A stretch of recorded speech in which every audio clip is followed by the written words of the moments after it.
Paano kapag sinabi sa'yo na ayaw ko na B-boy, Bibo? Sasabihin ko, ay bakit? Sayang naman. Yun talaga sasabihin Oo, mo. Parang sasabihin hindi ako ko. sure na Oo. yan yun. Pero, oo nga no, pag sinabi sa akin na ayoko na, Oo. sige. Parang Oo. mapipilitan pa, pero sige, anong magagawa ko? Pero, manong sabihin mo lang din muna sa akin pala kung anong rason, kung bakit ayaw mo na. Tama. Diba? Oo. Dapat lahat ng desisyon ay palaging may rason. Correct. Hindi dahil, wala lang, ayoko na eh. Oo. Oo, mahirap naman yung iwan mo isang tao nang hindi malinaw ang lahat. Totoo, 'di ba? Samantalang yung nanliligaw ka or nakikipagkilala ka pa lang, Oo. ang dami-dami mong sinasabi. Oo, latag na latag lahat ng plataforma, 'di ba? Na ganito ganyan, hindi Totoo. kita iiwan, kahit anong mangyari, hindi kita pagsasawaan. Hindi kita Tapos ngayon, Totoo. hindi mo ako bibigyan ng malinis na dahilan. Kung bakit ayaw mo na, 'di ba? Kahit nga kahit nga may iba na kayo, dapat sinasabi niyo pa rin 'di ba? Kasi malalaman din naman eventually, 'di ba? Parang yung iba diyan, parang ayaw ko sabihin na meron akong iba kasi ayoko na ako yung lalabas na masama. Oo. Pero yung pagtatago mo, masama na talaga yun eh. Correct. 'Di ba? Wala ka man lang konsiderasyon kahit papaano maging aminado ka na lang na nawalan ako ng feelings ganyan. Ako kapag sinasabihan ako ng nakakatanggap ako ng threat na parang ayaw na. Ganyan. Pero wala pa nakikipag-break sa akin, no? Sakaling ko kayong lahat. So, ikaw lahat yon. Ako lahat yon. Ako lahat nagsabi ng ayoko na, huy. Oo, para prevention is better than cure. Pero may rason Oo. kung bakit. Lagi ako nakakatanggap ng nararamdaman ko na parang ayaw na nilang ipagpatuloy yung relationship. Ganyan. Tapos sinasabihan ako na, ay, parang ayoko na. Ganon. So, yun yung yung sinasabi mong rason kung bakit ayaw mo na.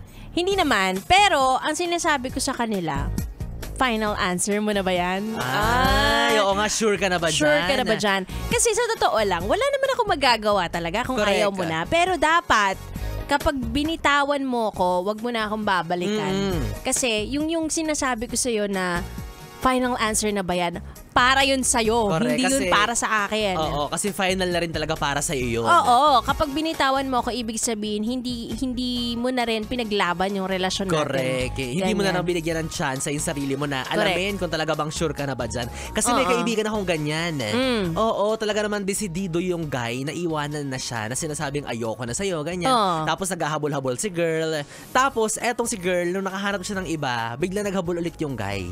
Ay, Tapos si talaga. girl, parang ang sakit-sakit sa kanya, lugmok na lugmok siya. Kasi bakit gano'n? Hinintay mo pang Oo. mawala ako at mapunta sa feeling ng iba bago mo ma-realize yung worth ko. Oo. So yun, hindi niya na pinagbigyan.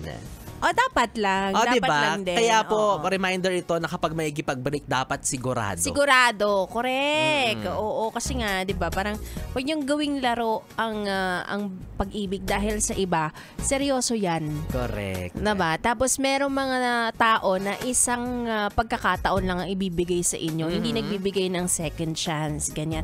Tsaka ayoko ng ganyan, yung parang konting problema lang, susukuan na agad. Oo, yung iba nga ginagawa pang bantay, di ba, na break na tayo. Oo, pag hindi mo ginawa to, may kipaghiwalay ako sa'yo. O, pumayag, di ba? O, di ba? Wala ka nagawa, di ba? Tapos hindi ka pa natuwa. akala mo takot mawala ka, di ba? May Correct. sarili din niyang buhay, lagi mong Oo. tatandaan. At nabuhay talaga siya sa mundong ito nang wala ka pa. Correct. Diba? Ano ka lang, bonus ka lang sa buhay niyan, lalo na kung nag-aayos ka ng kikilos mo dyan.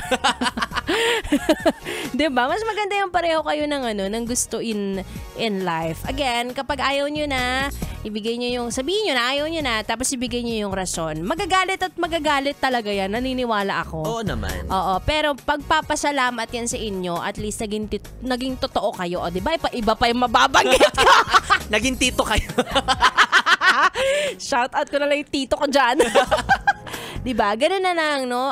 Konsiderasyon na lang bilang, hindi na lang bilang jowa, pero bilang tao. Ayan, lahat ng desisyon dapat ay may rason. Ay. Pwede na lang kung ano ka na, sira na ang ulo mo dyan. Diba? Parang Oo. trip mo lang. Ewan ko sa'yo. Bahala ka dyan. Sana hindi ka makahanap ng siseryoso sa'yo. Anyway.